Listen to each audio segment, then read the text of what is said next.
guys, it's Emily and welcome back to my channel. So I guess there's no correct way to go into this, so I guess I'll just kind of start.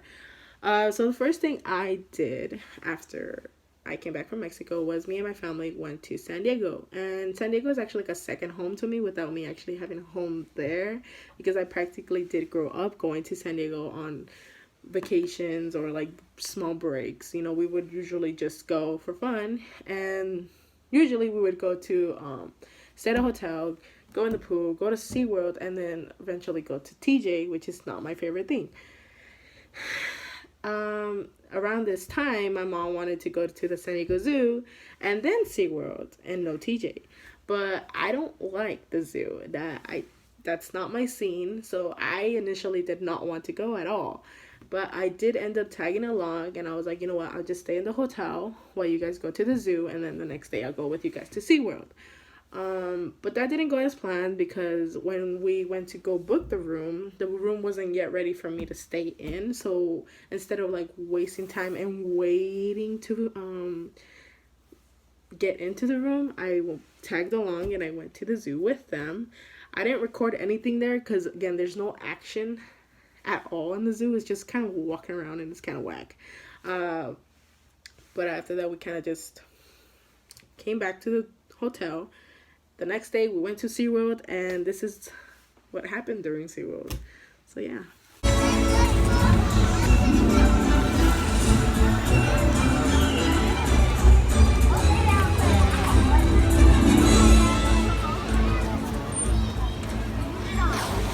Orcas like to be touched and will often rub their bellies on rocks when they can. You just saw the Kai doing that, just like whales in British Columbia would.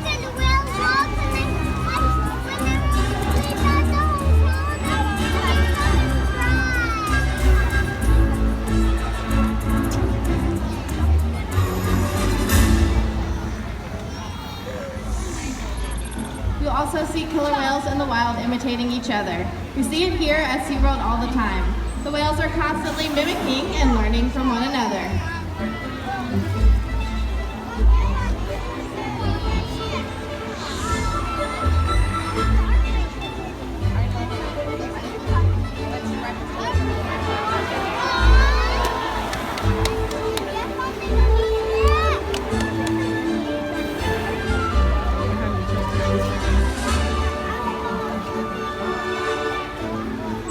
Playful behavior does have a purpose. Many of the behaviors you've seen here can be used in routines to sling fish. But today, I think these whales might just be stunning all of you. So yeah, that is my footage from SeaWorld. I actually do enjoy going to SeaWorld. I know some people really go against the whole sea animal brutality, and I totally understand. But you know, it's more, for me, it's more a piece of my childhood. You know, when I was a child, I didn't really understand the whole process of like what they were doing to the animals behind the entertainment, you know. But I get it. So the next thing was my best friend did my makeup. Initially this was supposed to be a whole separate video by itself, but it just didn't work out. No. So this is a footage of me showing my parents of how my best friend did my makeup. And it's kind of really weird because I look kind of weird, and like I didn't have much makeup supplies because I'm not that kind of girl. So I just kind of used what I had already, like the littlest stuff. So we just had to work with it. And these are the results, and these are my parents' reactions. I hurt my head. No, pues que sacaba de ir al yonke. Cepillín. El guasón. Ay, no. ¿Tú hiciste eso? Martín la raya más bonita. Es que me mueve la mano. Bueno, pon la mano dura. Last but not least was my matching tattoo with my mother. So a day before I left home to come here at my dorm, which is on campus, I did get a tattoo. This whole tattoo thing was just literally planned 3 days before I left, and it was done the day before I left. So it was just kind of like, okay, we're doing this, bro. And I was actually kind of excited because it was my first tattoo, and it was a matching tattoo with my mom. And my strong relationship with my mom is really, really important to me. So obviously, like, getting this tattoo was like, yes, my sister was supposed to get this tattoo as well, but she didn't have the money, and she had to watch the baby. And I was like, why? But at least I got it with my mom. And there's actually a part in the whole like footage when I'm getting the tattoo, which is absolutely funny. Sadly, you guys cannot actually hear it because the tattoo artist was actually putting music throughout the whole video. So I don't really want to get copyrighted, so I kind of just overlapped it with my editing music and just muted the whole video. But basically, it's a part where like the tattoo is almost done, and like my mom was like, "Does it hurt? Does it hurt?" And then I was like, no, not really. Like, it just kind of pinches, you know, because it's true. It did kind of pinch. And she told me, she's like, wait until you have a kid. And then I guess I silently, like, turned away, and I was like, good thing that's never going to happen. And I was like, what the hell? Like, when I was editing this yesterday, I was like, I don't even remember saying that. But I was laughing. I was like, man, I'm such a savage. But it's true. I don't want to have kids because I don't want to go through that at all. So it's just not my scene. No. I would be willing to adopt kids, yes, of course, and give them an opportunity that they weren't born into, of course, you know, but I do not want to have kids. So yeah, moving on. I thought that scene was freaking funny, but sadly you guys can't hear it. But yeah, enjoy my reaction to getting my first tattoo and my mother's reaction to getting her possibly 5th or 7th tattoo, because she actually has a tattoo in her lower neck that's 3 butterflies. I don't know if you would consider that 3 tattoos or just one whole tattoo, but either way, it's either her 5th or her 7th tattoo. So yeah.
I know it seemed like I was kind of going to it really quickly, but it's just I didn't really want to go much into detail because there was really no point. That's just kind of a waste of time. So, yeah. So remember that you matter, I matter, and that's all that matters. Also, the next part of the series is September to October.